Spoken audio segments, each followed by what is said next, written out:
Hello people, welcome to the Fortune Fastlane YouTube channel. Many of us are familiar with the makeup brand Revlon. Well, apparently they are filing for bankruptcy. Fortune Fastlaner Revlon, as well as certain of its subsidiaries, have filed for bankruptcy protection. Their debt load, supply chain network disruptions, and rising costs are to blame for the company's downfall. If you want more of this content, subscribe to the Fortune Fastlane YouTube channel and hit the notification bell. The company has also been continuously facing stiffer competition and struggling to keep up with cultural changes in beauty. Revlon filed for Chapter 11. The filing is intended to reorganize how Revlon deals with its legacy capital structure in order to improve its long-term outlook, as well as continuing issues with liquidity amid a continued global crisis and its obligations to lenders. With the court's approval and the company's existing financial resources, the company plans to receive around $575 million worth of debtor-in-possession financing to keep operations running. The new facility will help cover daily expenses and provide liquidity. On Friday, shares of Revlon Incorporated rose sharply on rumors that an Indian multinational conglomerate is considering buying the company. Shares were as much as 62% higher after an Indian business and finance news channel ET Now tweeted that Reliance Industries, a company with diverse holdings in industries including energy, petrochemicals, natural gas, retail, telecommunications, and textiles that's controlled by billionaire Mukesh Ambani, was considering an offer. Revlon filed for bankruptcy on June 16, citing liquidity constraints brought on by continued global challenges including supply chain disruption and listing inflation, as well as obligations to their lenders. Efforts brought it $575 million in financing, with the majority of this amount going to repay its foreign debt. A smaller portion of the funds would be used for day-to-day operations. The company, based on its debt, received $575 million to maintain its daily operations and work.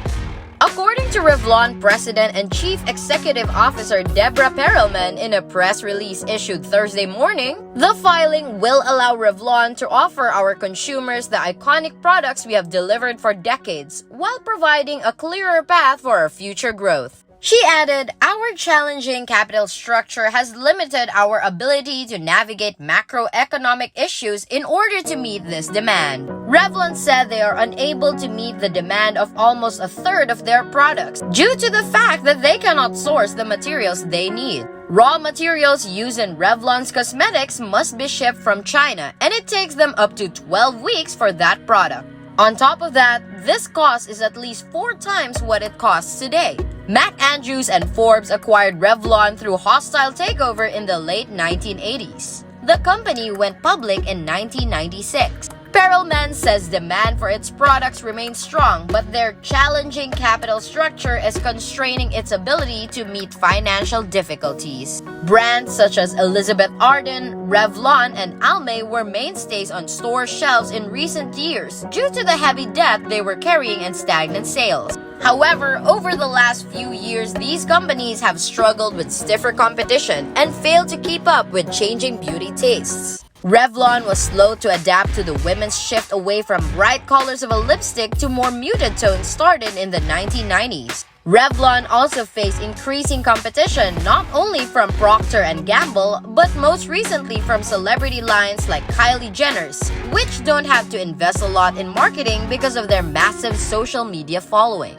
In preparation for difficult economic times, Revlon has secured strong lending support that will allow them to better serve their customers during this time. Consumer demand for our products remains strong. People love our brands, and we continue to have a healthy market position, Perelman said. Revlon, with between $1 billion and $10 billion in assets and liabilities, is filing for bankruptcy. Revlon's international subsidiaries are not included in the United States Chapter 11 proceedings, except for Canada and the United Kingdom. Our challenging capital structure has limited our ability to navigate macroeconomic issues in order to meet this demand, according to Perelman. By addressing these complex legacy debt constraints, we expect to be able to simplify our capital structure and significantly reduce our debt, enabling us to unlock the full potential of our globally recognized brands. Revlon's filing with the SEC has shown that the company's long-term debt has increased by over $580 million in the last 3 years and stands at approximately $3.3 billion as of March 31st. Revlon's sales have declined in the last couple of years. It saw sales down 23% in 2018 compared to 2017. Tweets from ET Now report that Revlon would fit well into Reliance Industries' plans for expanding in beauty and personal care, which would include value and high-end stores as well as an online platform. Venkatesh Shankar, a professor and the director of research for the Center of Retailing Studies at Texas A&M University, told the Triad Business Journal that Revlon's grip on the industry is slipping and that the company has fallen from the top 2 in brands in the 1970s to outside of top 20 today. The company is the largest business to go bankrupt this year and marks an 11-year high in retail reorganization. Experts believe it was a result of a breakdown in social communication as people felt too embarrassed to talk about their poor grades and personal rejection.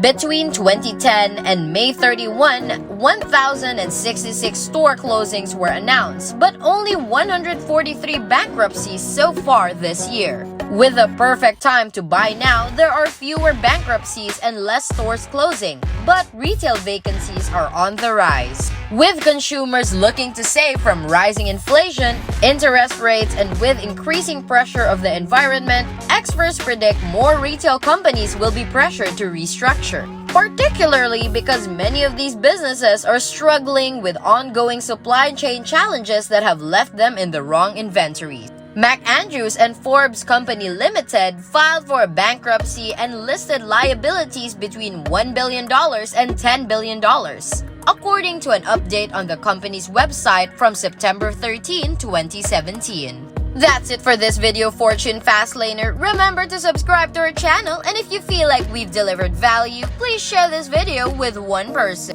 That's right, just one person, as a token of your appreciation for the hard work we put into making content that educates and helps you on your mission of building your own fortune. Remember, you can watch video after video, but it isn't until you actually take action that you'll start to see results. See you soon!